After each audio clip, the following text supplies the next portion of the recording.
জীবন দিয়েছেন তাদের শাহাদাতের মর্যাদা কামনা করি। যারা বেঁচে আছেন বীর মুক্তিযোদ্ধা তাদের সম্মান মর্যাদা আল্লাহ যেন বাড়িয়ে দেন। এই চেতনা বিক্রি করে এতদিন যা করেছেন দেশটা 12টা বাজিয়েছে। কোন চেতনার দরকার নেই। চেতনা হবে আমাদের মুসলমানদের কোরআন এবং হাদিস। গত পরশুদিন ভেটে নুরুল হক নূর সাংবাদিক দীপ্তি হিন্দু এই মহিলা জিজ্ঞাসা করছে আপনাদের একটা রাজনৈতিক দল করলেন গণপরিষদ আন্দোলন, এই আদর্শকে আপনার আমি বলছি আমাদের স্পেসিফিক কোনো আদর্শ নেই, কিন্তু আমরা যেহেতু মুহাম্মদ রাসূলুল্লাহর উম্মত তাকে আমরা আদর্শ মেনে চলি। সুবহানাল্লাহ। এই কথা তো আমরা শুনতে চাই।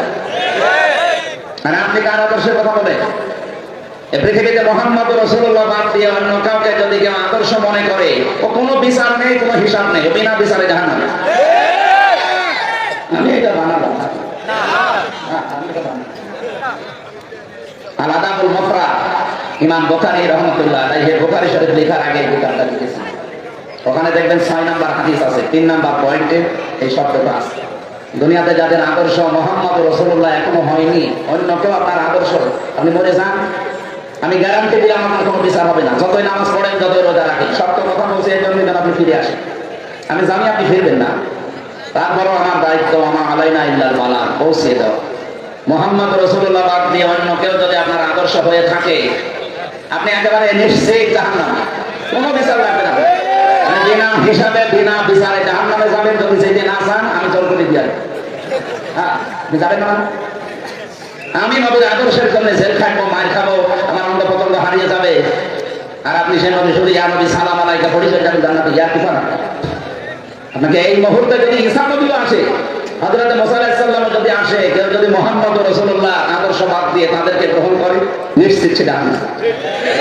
আপনার কি মাথায় কি কোনো মগজ নেই?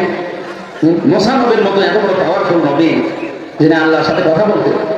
ঈসা আলাইহিস সালামের জন্য তাকে রূহুল্লাহ বলা হয়, আল্লাহর সত্তা। বাবা ছাড়া দুনিয়ায় একজন মানুষ এসেছে, সেই মানুষটাকে আপনি যদি এখন মেনে চলতে চান আপনি জাহান্নামে যাবেন। যেমন খ্রিস্টান, আমি বহু খ্রিস্টানের সাথে বিশ্বে কতগুলো দেশ আল্লাহ নিয়ে গেল, কত খ্রিস্টানের সাথে বাসে ট্রেনে প্রাইভেটে বিভিন্ন স্টলে বসেছি। ওরা মানে ঈসা আলাইহিস সালাম, কিন্তু নাম ঈসা বলে না, বলে যিশু। কি বলে? যিশু বলে, নাম পাল্টিয়ে দিয়েছে।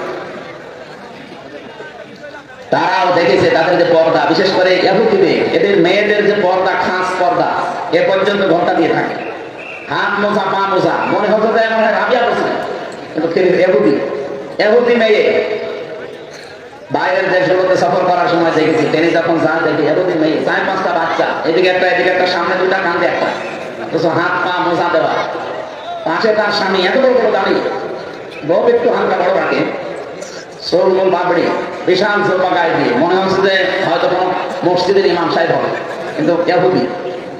ছেলে মেয়ে অতগুলো কেন? ওরা চায় আমাদের যেহেতু জনসংখ্যা কম, আমরা খালি জন্ম দেবো, এই জন্য এক একজনের 8টা 10টা 12টা 13টা ছেলে মেয়ে। তো জন্ম দিয়ে তো বেশি করতে পারবে না, নবীজি জানিয়েছে যত জন্মাবে তত মরবে। এই দুনিয়াতে সবচাইতে অভিশপ্ত জাতি ছিল ইহুদিরা। ওদের এখন মেন দায়িত্বে যে লোকটা আছে মানুষ হত্যাকারীর তালিকা, এই নেতানিয়াহু, বেনিয়ামিন, এই লোকটা ক্যান্সার হয়েছে। আলহামদুলিল্লাহ বলা লাগবে, কারণ বহু মানুষ হত্যাকারীর তালিকায় নাম আছে। আমার তো মনে হয় যারা মানুষ হত্যার সাথে জড়িত তাদের ক্যান্সার হয় ভালো, তার কোনো ক্যান্সার নেই। আমাদের যেটা, এটাও তো মানুষ হত্যার সাথে জড়িত। 2732 জন মানুষ হত্যা করেছে মহিলা। আল্লাহর কাছে দোয়া করছি, আল্লাহ যেন এরকম কিছু আমাদের সমাজ যে ওরও হয়েছে। এখন যে বয়সে তো ছেলে মেয়ে আর হবে না, যদি অনেকে বলে স্বামী স্ত্রীর সম্পর্ক চলে গেছে তাই কি, যেখানে গেছে ও তারা তো মুসলমানে দিয়া নেই, মুসলমানে দিয়া আছে। আর এখন যে বয়স না, কত বছর যেন বয়স, 76 না কত, এই বয়সে যদি দাদার মুসলমানে যদি কোনো হাজাম নিয়ে যান, তো হাজাম লজ্জা পাবে না? বলবে এই পাকা মতো সামালের মুসলমানে দেবো কি দিয়ে, আগাম একটু যে গোলা থেকে বাদ দিয়ে দাদার বয়সের মুসলমান হওয়া ঠিক না। অন্তত এমনি কালেমা পড়লে আমরা পড়িয়ে দেবো, কিন্তু মুসলমানি দেওয়া কোনো হাজাম কোনো ডাক্তারের দ্বারা সম্ভব? যে ডাক্তারের মুসলমান দিতে যাবে তার চোখ বন্ধ করে কাটা লাগবে, তাছাড়াও কাটা মোটা জিনিস কাল থেকে দুই। সুতরাং দাদার যা বয়স, ছেলে মেয়ে হওয়ার কোনো কায়দা আছে? বাচ্চা তো হবে না, অন্তত এই এই ইহুদি এই নিকৃষ্ট জাতি যা হয়েছে এদেরও যেন তাই হয়, যারা মানুষ হত্যার সাথে জড়িত।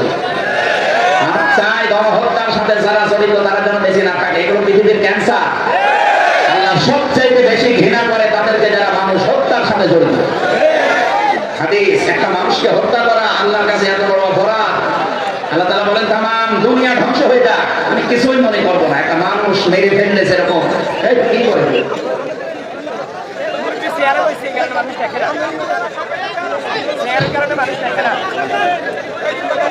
না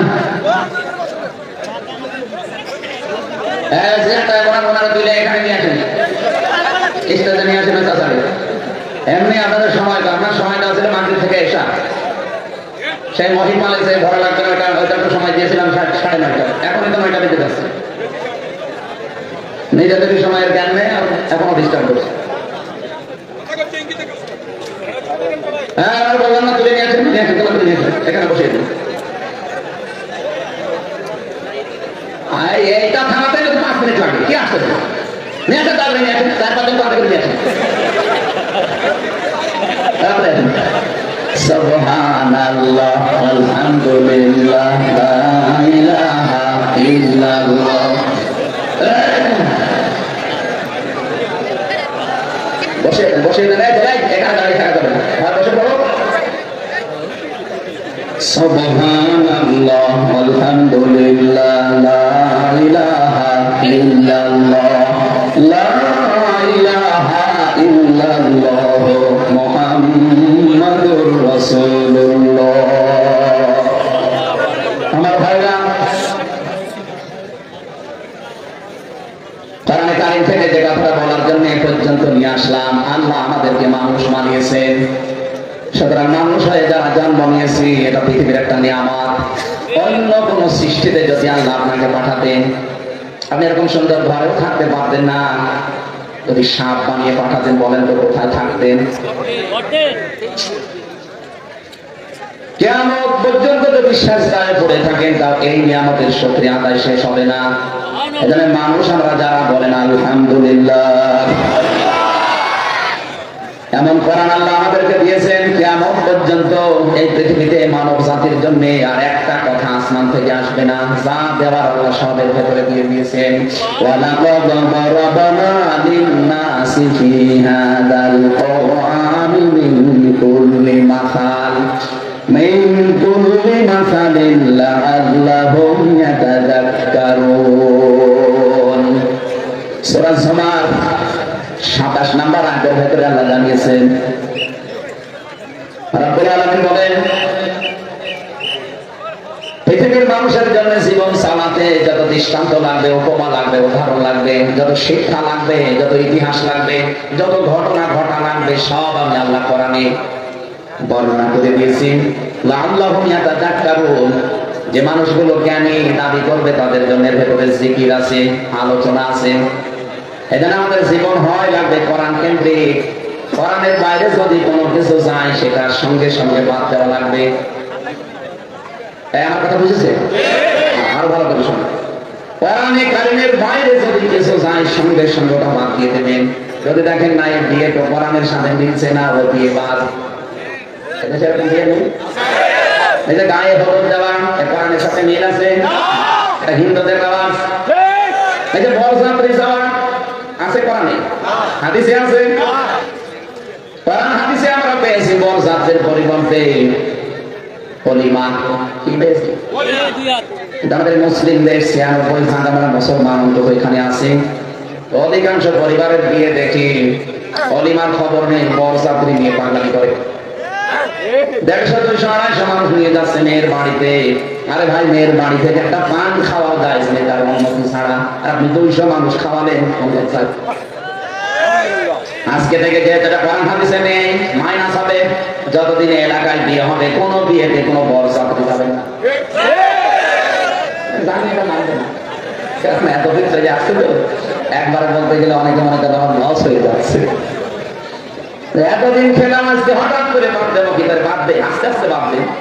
বরযাত্রী কমানো যায় না। অলিমা যেটা ইসলামে আছে ওইটা করে।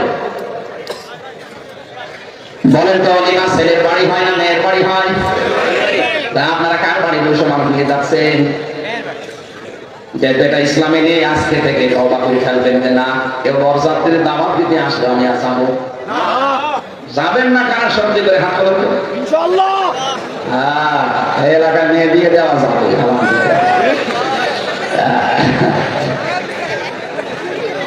তাহলে ওলিমা করলে ছেলের বাড়িতে করার আগে করবেন ছেলের বাবা যারা আছেন। আল্লাহ আমাদেরকে ইসলামের এই নিয়ম থেকে শুরু করার তৌফিক দেন। ইসলামে মেয়ে দেখতে যাবে শুধুমাত্র যে বিয়ে করবে সে, মেয়ের দোলা ভাই, মেয়ের বাবা, মেয়ের চাচা, এই সাইডের দোলা ভাই, ছেলের চাচা, বাবা সব যে দেখে এটা জায়েজ আছে। সুতরাং এটা যেহেতু ইসলাম এনে আজকে থেকে মেয়ে দেখার এই মুক্তিবাদ, ওখান থেকে কোন কারণে নেবে? মান তাশাব্বাহা বিকাওমিন ফাহুয়া মিনহুম। পৃথিবীতে যে যার অনুসরণ করবে কিয়ামতে আল্লাহ তাকে তার সাথে তুলবে। সুতরাং আমরা সাবধান এখন থেকে। মেয়ে বিয়ে দেওয়ার বিভিন্ন কায়দা আমরা দেখি সারা বাংলাদেশ, যদিও নোয়াখালীতে আমরা জানি এর ব্যতিক্রম, কারণ এখানে আলেমদের বাস বেশি। মেয়ে বিয়ে দেওয়ার যে নিয়ম, প্রথম থেকে আপনি হারাম কাজ আরম্ভ করলেন। যেটা দেখানো দরকার শুধু যে বিয়ে করবে তাকে, তার বাবার জন্য তো জায়েজ নেই দেখা ওইটা ওই মুহূর্তে। এই কথা বলেন না কেন? তার দোলা ভাইয়ের জন্য তো নেই। বলে না দোলা ভাই বড় ভাইয়ের মতো করে শয়তান। রাসূলুল্লাহকে জিজ্ঞাসা করা হচ্ছে, হে নবী, একটা মেয়ে লোকের জন্য দোলা ভাই আর দেব কি বলেন আপনি? বলে এগুলো মৃত্যু, মরণের মতো ভয় করা লাগবে। আর আমরা বড় ভাই মনে করে চালিয়ে যাচ্ছি, বাবা শাহজালাল সব হালাল। আজকে থেকে এই মেয়ে দেখানোর জন্য তো বাদ, কয়টা বাদ দিলাম? মেয়ে দেখানো বাদ, বরযাত্রী বাদ। শুরু করলে শুধু মেয়ে দেখতে পারবে, যে বিয়ে করবে সে। 2 নম্বরে আমাদের তৈরি হবে এখন থেকে ওলিমা, তাফসীর মাহফিল, ওয়াজ মাহফিল, খানকা শরীফ যাই বলেন, এগুলো যদি আমরা আস্তে আস্তে পাল্টাতে পারি, দেশটা দেখবেন ইসলামের হাতে এমনি চলে আসবে। আর শুরু হয়ে গেছে অলরেডি। জরিপটা যদিও কতটুকু বাস্তবতা আমি জানি না, তবে পেয়েছি আন্তর্জাতিক রিপোর্ট এখন বলছে বাংলাদেশে আগস্টের 5 তারিখের আগে মাত্র 100 জনের 15 জন মানুষ চাইতো যে দেশে কোরআনের আইন কায়েম হোক।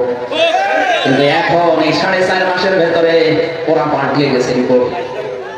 আন্তর্জাতিক সংস্থা এগুলো যারা রিপোর্ট করছে এগুলো সব মুসলমান না, মাইক্রোসফট, ভয়েস অফ আমেরিকা, খ্রিস্টান, ইহুদি, এরা রিপোর্ট দিচ্ছে বাংলাদেশের জনগণের যেমন মানসিকতা এখন, আর এরা দেখতে পাচ্ছে এদেশে এখন 100 জনের 58 জন মানুষ আছে দেশে কোরআনের আইন কায়েম হোক।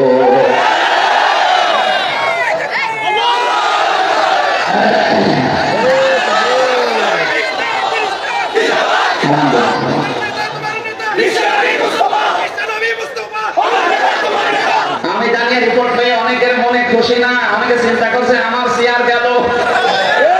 কি করবেন আপনি চেয়ার নিয়ে? দেখলেন না চেয়ার নিয়ে কি হয়েছে ওদের?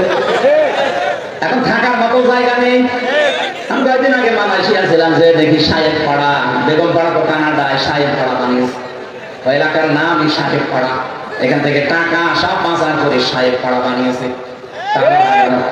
শয়তানরা কেউ থাকে না, সব তালা লাগানো, বড় বড় বিল্ডিং তালা লাগানো। আমার সাথে যারা ছিল বললাম এগুলো মধ্যে সাহেব পাড়া থাকে না, শয়তানরা হোটেলে উঠেছে। যে হোটেলে উঠি দেখি নিচে চা খেতে নামতে 2 জন শয়তান বসে। কি হুজুর আমরা আগে খাইয়েছি।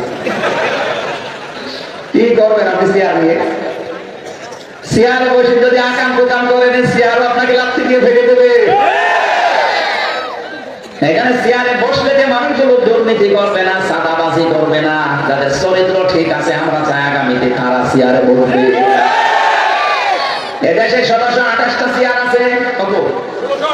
1628টা চেয়ার। এই চেয়ার না, এই চেয়ার তো ধাক্কা হবে।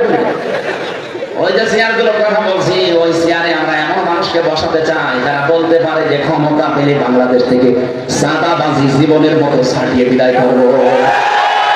এরকম মানুষ দরকার না? আমরা এমন মানুষকে বসাবো যারা আগে ছিল, যা এরাও তা না। এদেশের পাগল সব ভালো হয়ে গেছে। আমরা এখন আর পাগলামি করবো? বলেন বলেন। এখানে যাদেরকে যে ভয় দেখানো হচ্ছে, শ্বশুর ভয়। সম্মানিত মা বোনেরা, আমরা জানি আপনারা দিনের বেলা সব শুনেছে, আসে না? দিনের বেলা এসেছে। আশপাশে যদি কোনো মেয়েরা এটা কিন্তু রেকর্ড হচ্ছে, সারা দেশে চলতেছে। সম্মানিত মা বোনেরা, গ্যারান্টি দিয়ে বলতে পারি, বিশ্বের বহু দেশ ধরে আমার যতটুকু অভিজ্ঞতা কোরআন পড়ে, কোরআন যদি সত্যি এদেশে কায়েম হয়ে যায়, আপনারা সবচাইতে বেশি অধিকার ভোগ করতে পারবেন। ভারতের মতো এত বড় দেশে খ্রিস্টান দুইটা যুবতী মেয়েকে উলঙ্গ করে রাস্তায় হাঁটিয়েছে। ডোনাল্ড ট্রাম্প কি এমনি রেখে গেছে?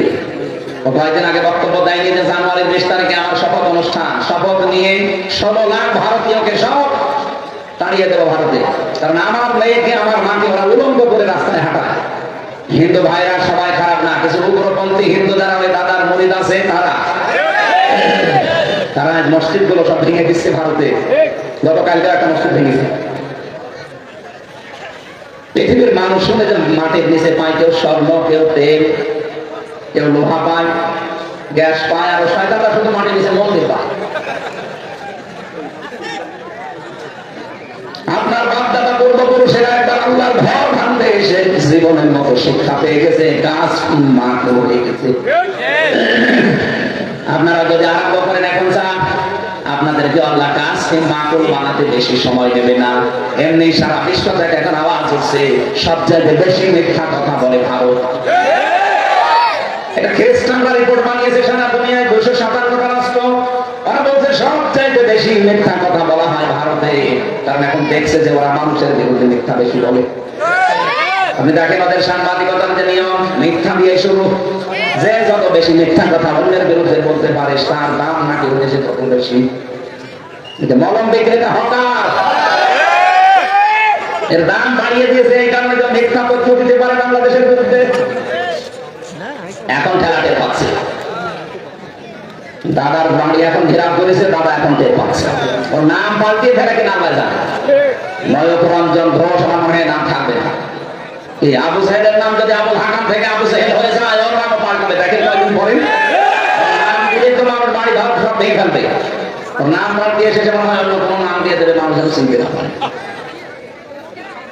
এদেশের বহু মানুষের নাম তো আগস্টের 5 তারিখের পর আমি পাল্টিয়ে ফেলতে দেখেছি। আগে যে বাড়ির নামের উপরে দেবতা রাঙানো থাকতো, এদিকে অমক এদিকে অমক, এখন ওগুলো নামিয়ে দিয়েছে আল্লাহ আকবার। কি গো, আরে শয়তান তো আল্লাহ আকবার বিশ্বাস করে না। যাদের টাঙিয়েছিল ওরা কোথায়? ওদের সব ফেলে দিয়েছে।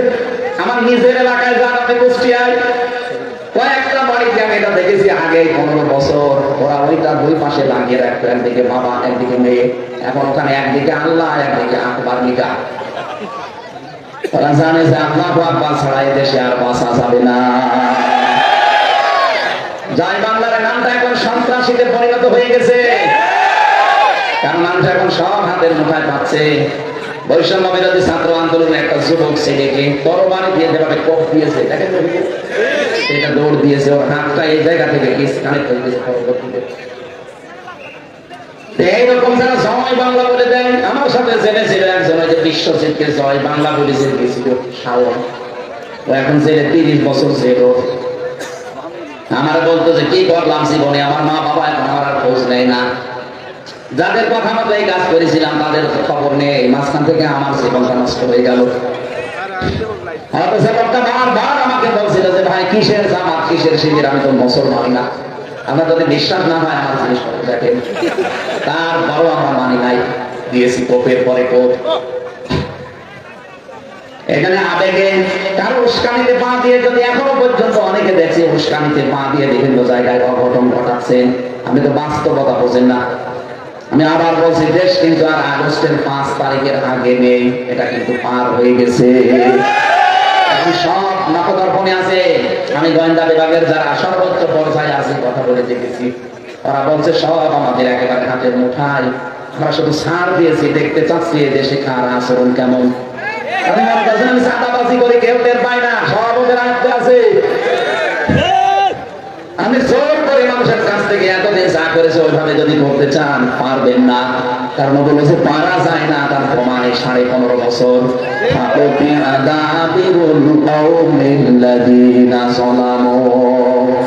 এখানে যারা আলেম আছে, আলেম না এখানে, এই যে পতিয়া এটা মজুর, এর ফাইল জানালেন, এরপর তাকে জানানে আল্লাহ বলেন জালেমদের শিকড় কেটে দেওয়া হয়ে গেছে। কে কেটেছে কেউ জানে না। আমার কুষ্টিয়ার হানিফের বাড়ির দিকে তাকান, পায়খানার প্যান পর্যন্ত মানুষ খুলে নিয়ে চলে গেছে, কিন্তু কে নিয়েছে কেউ জানে না। সারা দেশে আমি জালেমদের বাড়ি ঘরে এটাই দেখছি। জালেমদের বাড়ি ঘরগুলো আর জনগণ রাখে নাই, কিন্তু আমার আশ্চর্য লাগে আয়াতের দিকে তাকিয়ে। সত্যি তো, এত বড় বিশাল 8 তলা বিল্ডিং, 3 তলা বিল্ডিং কে ভাঙলো জানাবে? আপনি একটা মানুষ খুঁজে পাবেন না। পায়খানা প্যানও যদি কেউ নিয়ে যায়, অথচ তার নামটা তো আসবে না, পাওয়া যাচ্ছে না। সারা দেশে জালেমদের অবস্থা একই। অধিকাংশ জালেমের বাড়ির নিচে টমসার সেল ছিল।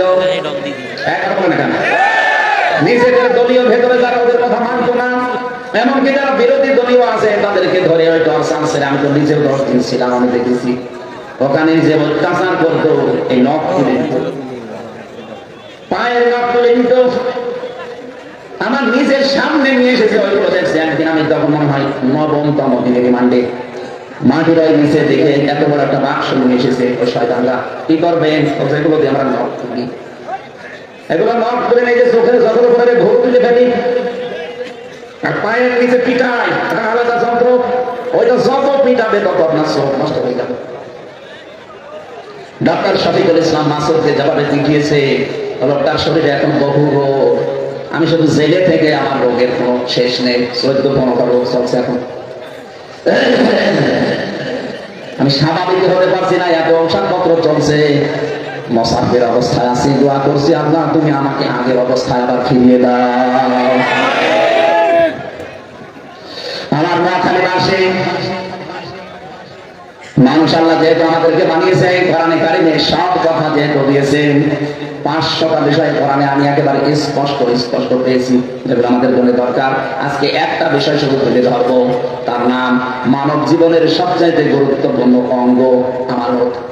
হ্যাঁ, এটা আবার কোন জায়গায় আমানত? হ্যাঁ, এটা প্রত্যেক জায়গায় আছে। আপনার মাথার চুল থেকে শুরু করে পা পর্যন্ত পুরোটা একটা আমানত। আমানতটা এত গুরুত্বপূর্ণ, এত দামি। নবীজি বলেছেন কিয়ামতের আগে পৃথিবীর দৃশ্য হবে এমন, আপনি মাইকিং করে ঘরের একটা আমানতদার মানুষ খুঁজে পাবেন না। আমার মনে হয় সে দৃশ্য এখনো যদিও আসেনি, কারণ এই দেশে আমানতের গুরুত্বপূর্ণ দায়িত্ব পালন করার বহু মানুষ এখন আমরা দেখতে পাচ্ছি। এই কুমিল্লা পাশের জেলা না কুমিল্লা, এই কুমিল্লা জেলা তার প্রমাণ। কয়েকদিন আগে আমির জামাত এসেছিল, কত মানুষ বলেন তো?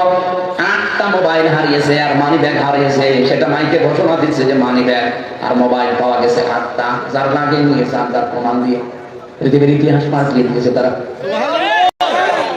এখানে অর্থনৈতিক আল্লাহ বলে যদি বাংলাদেশে কেউ খুঁজতে চান, এই মানুষগুলোর চরিত্রে খুঁজে পাবে। চায় না পয়সা যদি এদিক ওদিকে পান, মনে করবেন ওটা ওই দলের লোক না, অন্য দল থেকে আসা। আশ্চর্য হয়ে যাবে নিজে এদের আচরণ দেখলেন।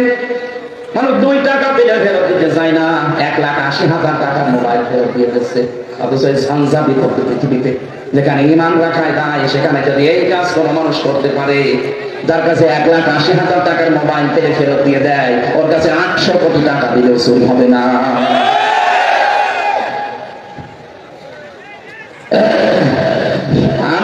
গুরুত্বপূর্ণ বিষয় এখানে বলছি, এটা যদি কেউ পালন না করেন, আপনি নামাজ পড়তে পারেন, রোজা রাখতে পারেন, হজ করে আসতে পারেন, আপনি দান সাদকা করতে পারেন, আপনার যোদ্ধা বড় থাকতে পারে, কিন্তু আপনি মুনাফিক হয়ে মরবেন।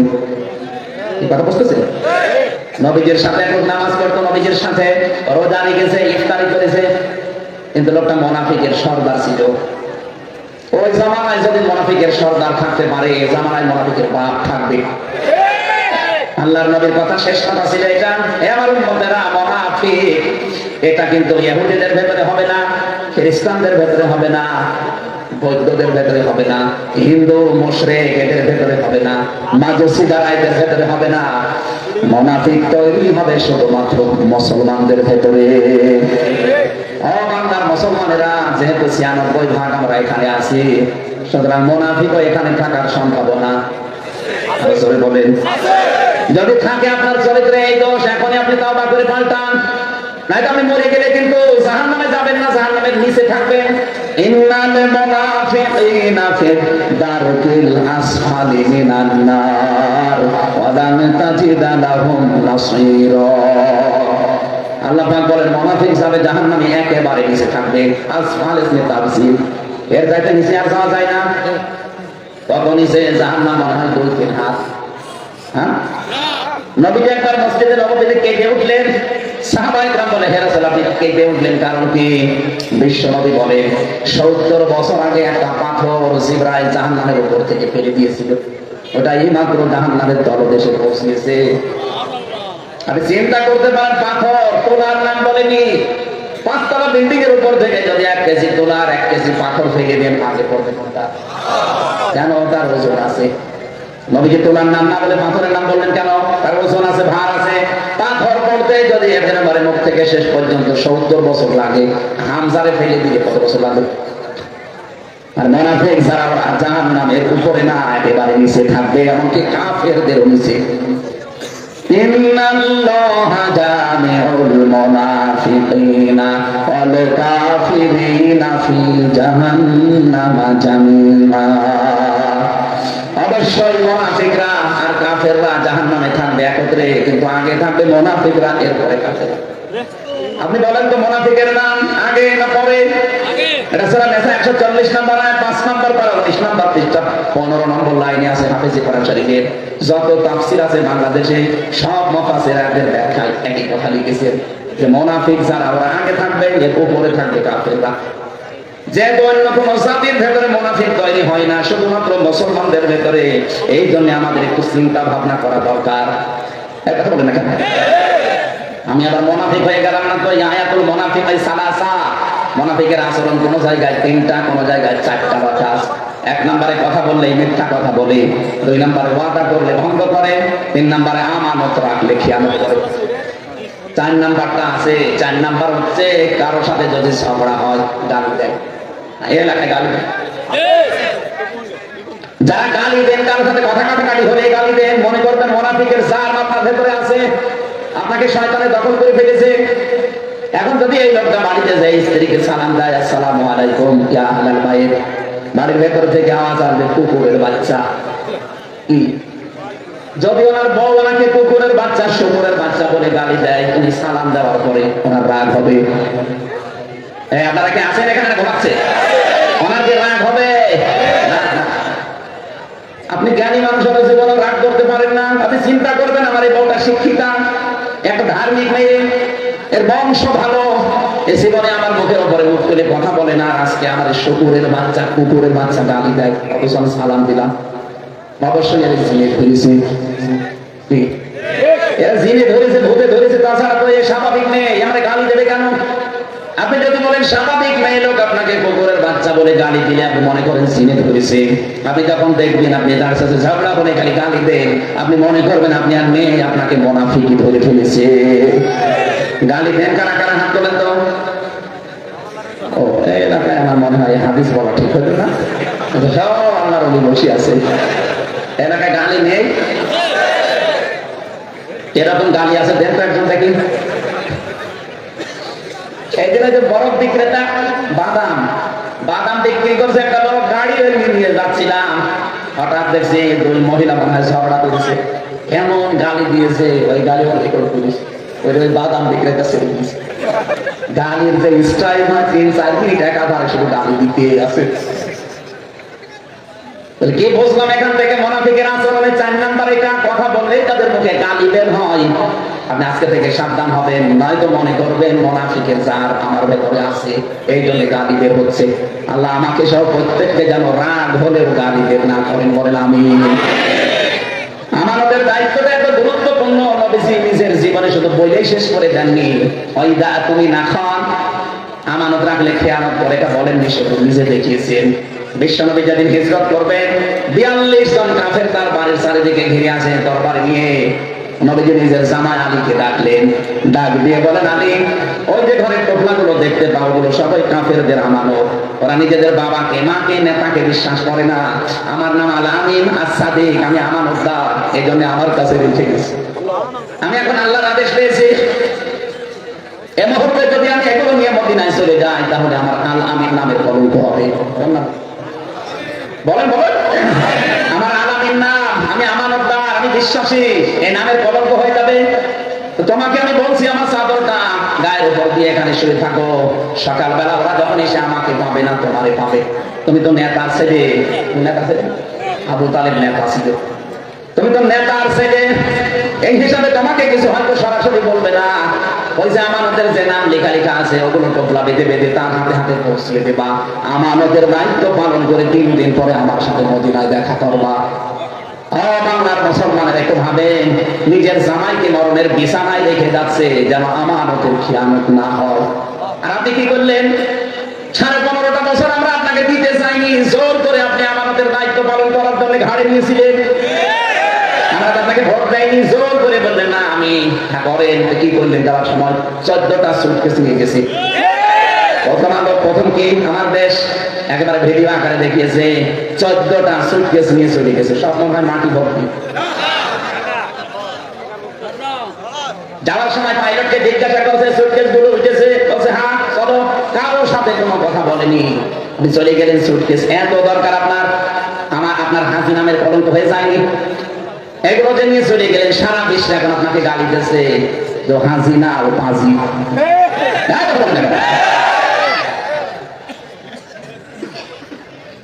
আরে 8-9 দিন ধরে দেখছে একটা মিথ্যা কথা চলছে সারা বিশ্বে। উনি এখন ছড়াচ্ছে বিভিন্ন মরলদের সিম্পেথি পাওয়ার জন্য যে আমি নির্বাচিত ছিলাম, আমাকে উৎখাত করা হয়েছে। এত ডাহা মিথ্যা কথা হাজি সাহেব বলে কি করে? আপনি নির্বাচিত ছিলেন, শয়তান বিশ্বাস করবেন? 15.5 বছর তো ভোটই হয়নি, আপনি নির্বাচিত হলেন কি করে? 30 বছর বয়স, 18 বছর থেকে ভোট দিতে আরম্ভ করলাম, তো 3বার ভোট দিতে পারি, একবারও তো পারি নাই। আপনি কিভাবে আমাকে দাবি করেন যে আমি নির্বাচিত ছিলাম? আমি যদি দিতে না পারি, কে দিতে পেরেছে জিজ্ঞাসা করি? কেউ পারে না। আপনি নির্বাচিত নয়। 1408 সাল থেকে 24 সাল পর্যন্ত যারা নির্বাচনের নামে প্রহসন করে এতদিন ছিলেন, আপনারা সাবেক এমপি লিখবেন না, সাবেক মন্ত্রী প্রধানমন্ত্রী আপনি লিখতে পারেন না, কারণ আমরা আপনাকে ভোট দেইনি। আপনি এতটুকু লিখতে পারবেন সাবেক চোর, সাবেক ডাকাত লেখেন, অসুবিধা নেই। আপনি ডাকাতি করেছেন, চুরি করেছেন, 14টা সুটকেস নিয়ে চলে গেলে একটু জিজ্ঞাসা করে গেলেন না? অন্তত কালা কাকুকে বলতে পারতেন যে কালা আমি চলে যাচ্ছি, তুমি কা করে ডাকো। ছেলেটার বদনাম করে ফেলেছে। চেহারা দেখলে আমাদের টাটকা নির্ভেজাল সাধারণ যখন চিন্তা করেছিল কিরকম হয়ে গিয়েছিল না? আল্লাহ একটু সুযোগ দিয়েছিল ভালো হওয়া, আর শয়তান তো ভালো হয়নি। চেষ্টা জাহান্নাম বানানোর জন্য ওর বাড়ি দেখতে গিয়েছিলাম, কি অবস্থা করেছে জনগণ। আমার হানিদের বাড়ি যা করেছে ওর বাড়ি তাই ঈদ পর্যন্ত খুলে নিয়েছিল। চেয়ারে বসে এমন কাজ কেন করা লাগবে যে 5 বছর পরে আমার বাড়ি ঈদ থাকবে না? বলেন, আগামীতে যারা বসবেন চিন্তা ভাবনা করে বসবেন। এদের 15.5 বছরের শিকড় যদি আল্লাহ কেটে ফেলতে পারে, এদের বাড়ি ঘর যদি এখন শ্মশান হয়ে যান, আপনি 5 বছরে যে যদি সত্যি জুলুম করেন, আপনার বাড়িও ঠিক উজাড় গৃহ হয়ে যাবে। অনেকে এখনই ধান্দা করছে যে অমুক জিনিস দখলে নেব, অমুক জিনিস দখলে নেব। এই দখলদারির এই চিন্তা ভাবনা জনগণ যদি বসে, পিটিয়ে একেবারে সোজা করে ফেলে। আগে কি সুন্দর মাল কামাইতাম, কি আশ্চর্য!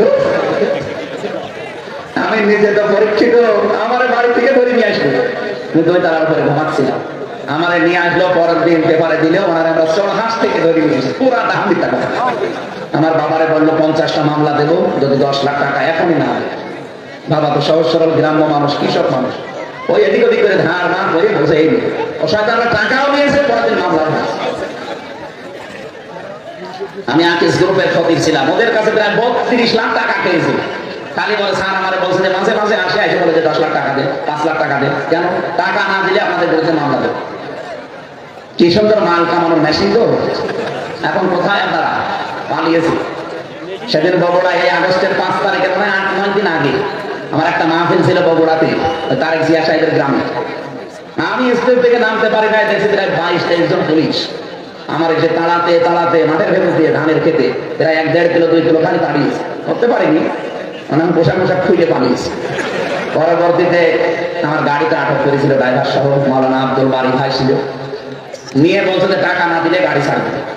ও বাড়ি ভাই তো বগুড়ায় বাড়ি, নাটোরে বাড়ি, বগুড়ার সামনে ওই যে বজলুর রশিদ আছে না, মাওলানা মুফতি বজলুর রশিদ মিয়া, ওনার সময় ও এদিক ওদিক করে ধার কবজা করে 1,13,000 টাকা দিয়েছে। ও চাইছিল 1.5 লাখ, বসিয়ে 1,13,000 দিয়েছে। ও নিয়ে গাড়ি ছেড়ে দিয়েছে। এই বিপ্লবের পরে এখন তো স্বাধীন হয়ে গেছে দেশ, ও শয়তান পালিয়েছে, আর ওর নামে বিভাগীয় মামলা হয়েছে ওসির নাম। আমি এই যে রংপুর মাহফিল করার পরে সিরাজগঞ্জ চত্বরে বসে আছি, হঠাৎ দেখে ওসি এসে বসে, আসসালামু আলাইকুম হুজুর, কে আপনি? মোজাম সাহেব ওসি আজাদ, আরে ভাই আপনারাই খুঁজতেছি, এদিকে আসে এদিকে আসে কি আপনি এখানে কি? আমি খবর পেয়েছি যে আপনি রাস্তা দিয়ে যাবেন। আমি সেই কক্সবাজার থেকে চলে এসেছি কালকে, এসে এখানে বসে আছি। আমার এক বন্ধু আছে, আপনি আমাদের মাফ করে দেন, আর আমার নামে কোনো বড় দোয়া করবেন, আমাদের কোনো অসুবিধা নেই। মাফ আমি এখনই করে দিলাম, আমার টাকাও ফেরত দিন। আমার টাকা দেবেন না, মাফ যাবেন, কিসের মাফ? 1,13,000 টাকা দিয়েছেন এই যে আব্দুল বারী রশিদ এখানে বসা, এই টাকাগুলো ফেরত দিয়ে দেন। আমার গাড়ির কাগজপত্র সব ঠিক আছে, ড্রাইভিং লাইসেন্স আছে, আমার কোনো অসুবিধা নেই। আপনি টাকা নিলেন কোথায়? আর পাড়া দিয়েছিলেন, টাকাটা আমি মাফ করে দিচ্ছি। আমার পা মা কেটে ওই দিন কি অবস্থা, তারপর আমি বললাম মাফ করেছি, আগে টাকা ফেরত দেন, নাই তো আমার মাফ নাই। বছর বছর টাকা নেই, টাকা নিতে কিসের টাকা বসে আছে? 7 দিন সময় দিলাম, টাকা দিয়েছে, 1 লাখ ফেরত দিয়েছে, আর 13,000 মিষ্টি।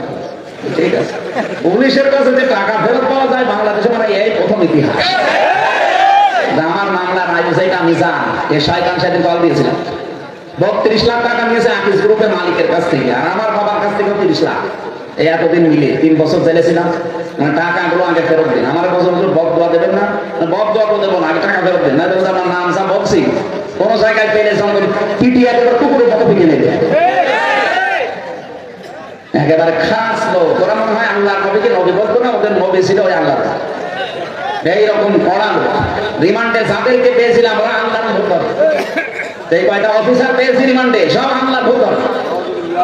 আর আমি হামজা কবুলের কথা কি মাল খামানোর মেশিন বসিয়ে রেখেছিল জায়গায় জায়গায়, নতুন নতুন বিভাগ বানাতো। কাউন্টার টেররিজমের কোনো দরকার নেই দেশে, ওই শয়তানরা নিজেরা বানিয়েছে মাল কামানোর জন্য। এরকম হুজুর ধরে নিয়ে যেত, বলতে 5-7 দিন 10 দিন 1 মাস 2 মাস রাখার পরে দাঁড়িয়ে বড় হয়ে যেত, বলতে পরে আমরা পেয়েছি অমুক জঙ্গল। পুরাটা মিথ্যা কথা। আমার সাথে তো ছিল 7 মাস 8 মাস 2 বছর পড়ে আছে, 7 বছরের মানুষ আমি পেয়েছি ওই মাটির নিচে ওই জায়গায় ডিবি অফিসে, ওই ঘরটা ভেঙে ফেলা কথা। ওখানে বহু মানুষ আছে ওই সময়, এখন আর নেই হয়তো। ওই শয়তানরা ওখানে নিয়ে যায় 24 ঘন্টা তালা লাগিয়ে রাখতো, আপনার দাঁড়ি দত্ত কাটতে দেয় না। সোল মস এই যে নখ এত বড় মস হয়ে যায়। 2 বছর 5 বছর 7 বছর পরে আছে, কেউ জানে না। সকালবেলা একটু সোলা দেয়, আর দুপুরবেলা একটু হাফ বাটি ভাত দেয়, মনে হচ্ছে কেউ মাটিয়ে দিই, খেলে খান না খেলে খেলে। আপনি যে রোজা রাখবেন, ইফতারি করবেন, কয়টা মাঝে আপনি তো জানেন না। এখন কি দিন না রাত তাও জানেন না। এটাতে কোন বছর কোন মাস এটা কি বার চলছে, এটাতে কয়টা মাঝে আপনি কিচ্ছু জানেন না। রোজা রাখবেন কখন? আজানও তো শোনা যায়। আর এরপর একটা হাতে হ্যান্ডকাপ করানো, পায়ের ভেতরে দিয়ে আঙ্গুল দিয়ে এর ভেতরে এইভাবে দিয়ে সামনে ব্যারিকেড দিয়ে তালা লাগে। আপনি যাবেন কোথায়? পায়ের সাথে আমাদের যে চেন দিয়ে আটকানো, এই যে শুয়ে থাকি আমরা, এটাতে কত বড় নিয়ামত। আপনাকে 10 দিন রাখলে বুঝে দেবেন। এই নোয়াখালী না, এটা এই হাতিয়া থানার এক আলেম ছিল আমার সাথে, মুফতি ফখরুল। ওরে আমার ফাঁসির কন্ডেম ছিল, আমার ঘরে দিয়েছিল। বলছে হামজা ভাই, আপনি যে এই যে শুয়ে থাকি, এটা যে কত বড় নিয়ামত আমি এখন টের পাচ্ছি। কেউ কেউ এই আঙ্গুলের এত বড় বড় স্যার আঙ্গুল হয়ে গেছে, 2 বছর 7 বছরে এত বড় রাখতে দেয় না। এই আঙ্গুল দিয়ে দেওয়ালের সাথে খুশিয়ে খুশিয়ে কেউ ভাঙা ভাঙা অক্ষরে লিখে রাখতে। তো ভাই যদি কেউ বাইরে যেতে পারেন, এই নাম্বারটা জানাবেন যে আমি বেশি আছি। আর আপনি এখনো জালেমের পক্ষে ছাপাই গান যে কি করেছে, বন্ধু আমার পালিয়ে যাওয়া লাগলো, কি করেছে মানে ওই জবাই করার কথা শয়তান। ও আয়না ঘরের মানে যা করেছে, ওই 10 মাস জবাই করলে শেষ হবে না।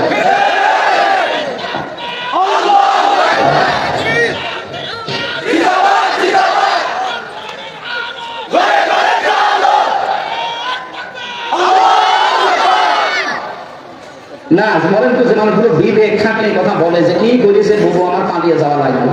আপনি কি করেছে? আপনার সাথে তো করেনি, আমার সাথে হালকা হয়েছে। আমি মিনি আয়না ঘরেছিলাম, আর বিগ আয়না ঘর যেটা বড়, ওটা তো আমি স্পষ্ট জানি না, ওটা কোনো আরো কষ্ট।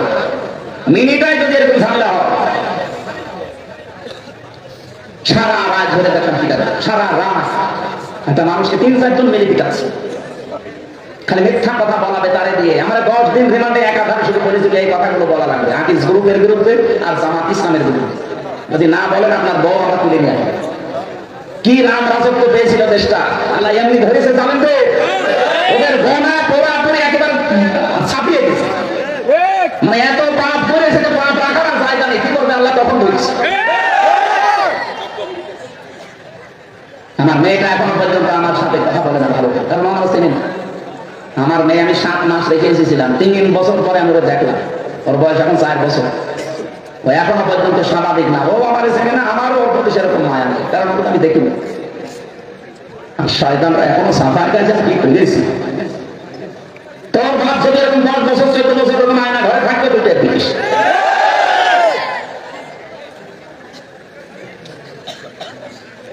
একটা জালেমকে যেন ছাড় দেওয়া না হয়। জালেমকে ক্ষমা করে দেওয়া, ছাড় দেওয়া মানে মুসলিমের উপর অবিচার করা। আপনি তো কিছু টের পাননি, আপনার তো এরকম ছেলে থাকতো মেয়ে থাকতো আপনি বুঝতেন। জীবনটা শেষ করে দিয়েছে 3টা বছর। কি সুন্দর চেহারা ছিল, কি হয়ে গেছে তখন। মানুষ এখন অনেকে আমরা দেখে চিনতে পারে। আমার এই জিজ্ঞাসা করেন কি,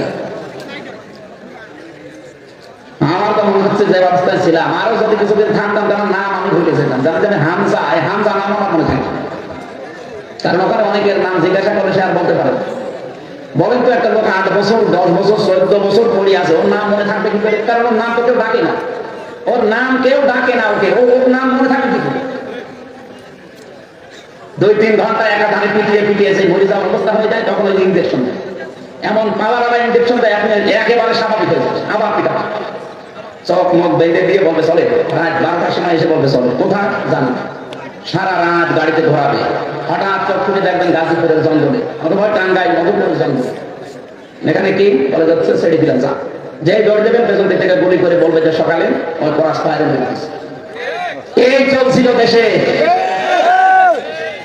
আগে কি সুন্দর মাল কামাইটা, এখন মাল কামান কি হয়তো আপনার মাল নিয়ে এখন তো মাটিতে শুয়ে থাকা লাগছে জেলখানায়। 36,000 কোটি টাকা মারি কাটিং করেছে দরবেশ। কি হলো টাকাগুলো? কি করলেন টাকা নিয়ে? আপনি বাংলাদেশের শ্রেষ্ঠ ধনী ছিলেন, এখন তো মাটিতে শুয়ে থাকা লাগে সালের উপর। ইচ্ছা হয় এই পাপের আপনার। ইন্নামা নুমিলুলাহুম লিয়াজদাদু ইসমা ওয়া লাহুম আযাবুন মুহিন। সূরা ইমরান। আল্লাহ বলেন মানুষের পাপ যখন একেবারে পরিপূর্ণ হয়ে যায় তখন ওকে আমি অপমানজনক শাস্তি দিই। আল্লাহ কিন্তু তাই দিচ্ছে। বিচারপতি কালামানিক ও শয়তান বলেছিল যে আল্লামা সাঈদীকে আমি ফাঁসি দিতে পারিনি, আমার জীবনের বড় আফসোস। তার মানে পুরাটা বানানো নিয়ম ওদের। কথা বলে দেখেন, কিসের বিচার করে কিসের ট্রাইব্যুনাল, সব বানানো। শুধু ভালো মানুষকে কি করে বিদায় করে ইসলামের দেশ থেকে ধ্বংস করা যায়, এই কাজ তারা করছিল শয়তান। আল্লাহ পুরা উল্টিয়ে দিয়েছে। কলা পাতায় শুয়েছিল শয়তান, এমন তোর বিছনি উঠে গেছে। হ্যাঁ, ও বিছনি গেছে।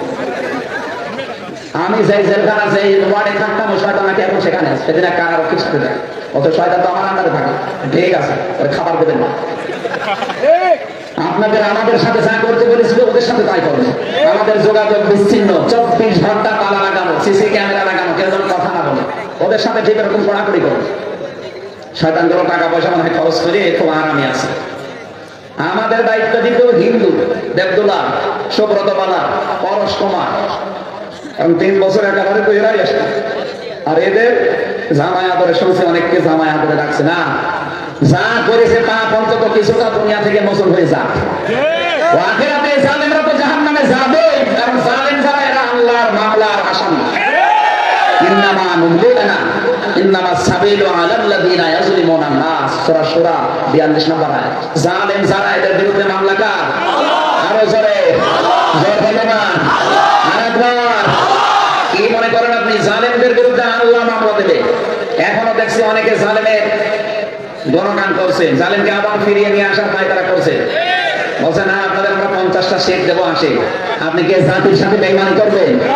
জালেমদের পরিণতি যা হয়েছে আপনার তাই হবে। জনগণ তো এখনো বুঝে ছাড়েনি। যদি একবার বুঝতে পারে যে জালেমের পেছনে আছেন আপনি, দাঁত মুখ সব খুলে অন্য জায়গায় লাগিয়ে দেবেন। সুতরাং এই মুনাফিকি বাদ দে। মুনাফিকি হওয়ার কারণেই তো আজ দেশটা দাঁড়ায় না। উপরে ঠিকঠাক, ভেতরে সরল। বিশ্বনবী নিজের জামাইকে মরণের বিছানায় রেখে যাচ্ছেন, তাও যেন আমার বদনাম না হয় আলামিন নামে। আমি আমানতদার। আর শয়তানগুলো সব টাকা পাচার করে ওর মুসলমান নামের কলঙ্ক হয়ে যায় না? ওর নাম দিতে আমিও হাসি পরিচয় দিতে ভয় পাই, কারণ এখন মানে হাসি মনে করলে মনে করো ও হাসি, ও যেমন পাঁচি এটাও পাঁচি না। সব হাসি কি এক? কথা বলেন আল্লাহর ঘর যাদেরকে আল্লাহ দেখার তৌফিক দান করে, এটা দেখে যদি আপনার হেদায়েত লাভ না হয়, আপনি কি দেখে হেদায়েত পাবেন? আরশ দেখবে?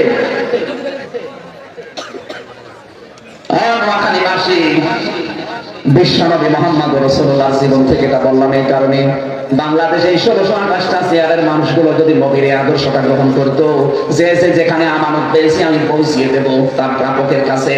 ইন্নাল্লাহা ইয়া'মুরুকুম আন তু'আদ্দুল আমানাতি ইলা আহলিহা।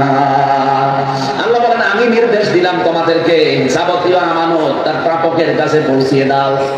আজ বাংলাদেশে এই কথাটা ওপেন করে দিয়ে এটা তাফসিরে মারিফুল কোরআনে পাবেন। কত মানুষ দেখি কথাটা শুনলে রাজনীতির গন্ধ খোঁজে। এটা কোরআন শরীফ আমি হাতে নিয়ে বলছি, এটা রাজনীতি নয়, এটা আখিরাতের সাথে সম্পৃক্ত। এদের ইলা আহলিহা, তার আসল প্রাপক যে তার কাছে পৌঁছিয়ে দেবে। আহাল মানে আমরা মনে করি আহাল মানে পরিবারস্থ লোক না, এখানে আহাল মানে যে যোগ্য। আরে ভাই, যারা ভোটে দাঁড়িয়েছে 10 জন, এর ভেতরে যারা তারা ইসলামের কাজ হবে, মানবতার কাজ হবে, যদি আপনার বাবা নাও হয় তাকে আপনি আমানতটা দেবেন, কারণ এখানে ভোট আমানত। মারিফুল কোরআন নিয়ে আসেন তাফসীর, আমি বাংলায় লেখা দেখাবো। ওখানে ভয়কার ভোট, রয়াকার মুস্ত রায়, এরপরে সিদ্ধান্ত, এরপরে সমর্থন, এরকম 14টা অর্থ লেখা আছে। নিয়ে আসেন, আমি দেখাচ্ছি। আমার কথা শুনে যদি মা ভোটের কথা বললো, আরে ভোট লেখা থাকলে আমি কি করবো? আমি কি কোরআন শরীফ গোপন করবো? আমানত, এটা ভোটের সরল। এখানে 27টা বিষয় আছে, 27টা বিষয় একটা একটা করে সাজানো আছে। আমাদের সময় কম তো, 9টা পার হয়ে গেছে। আমার মনে হয় 1 ঘন্টা 10 মিনিট চলছে, আর কথা বলা এখন ঠিক হবে না। এখনো যত কথা, এই যে একটা একটা করে 27টা ব্যাখ্যা আমরা আগে পড়তে বলছিলাম, সেই এসেছে তো সেই রাত্রে। আমরা তো দেরি করে ফেললাম। মাগরিবের পর থেকে যদি উঠতাম রাত 8টা 9টা পর্যন্ত অনেক সময় পেতাম। এখন যে ওই মাহফিলটা আগে নেওয়া, এটা তো ওই যে 2 নাম্বারই করে নিয়েছে। আগে আমার মনে হয় আগামীতে কোনো জায়গায় নিয়ে আসলে একটু সাংগঠনিক মাধ্যমে নিয়ে আসবেন, যারা দায়িত্বে আছে, জেলা আমির বা জেলা সেক্রেটারি, থানা আমির বা থানা সেক্রেটারি, এর মাধ্যমে নিলে আমার আল্লামা সাইদি সাহেবের কথা আসতো। মাগরিবের পর থেকে রাত 8টা 9টার ভেতরে মাহফিল শেষ। আমিও ঘুমাতে পারলাম, আমি সাবজেক্টগুলো আরো নতুন নতুন বিষয় আনতে পারবো, আর আপনারা তো সময় দেন। সারা রাত সারাদিন খালি জার্নির উপরে আমিও পড়াশোনায় 3টা বছরে তো অনেক কিছু ভুলে গেছি। আমার মাথার এই সাইডটা অলরেডি জানিস হয়ে গেছে। এখনো পর্যন্ত আমি স্বাভাবিক না, চেষ্টা চালাচ্ছি। আল্লাহ যেন ওষুধের মাধ্যমে আমাকে আবার আগের অবস্থায় ফিরিয়ে দেন। আমি আর মনে হয় ব্যাখ্যা করতে পারলাম না আপনাদের। আমার বই লেখা আছে জেলখানা, নারী এবং পুরুষ নিয়ে। আজকে মনে হয় আর হবে না, কারণ ওখানে তো আর 1 ঘন্টা সময় আছে মাত্র। সেই মহিপালে যদি নিয়ে যেতে পারেন, ওই যে বামে গাড়ি আছে, ওই গেটে ড্রাইভার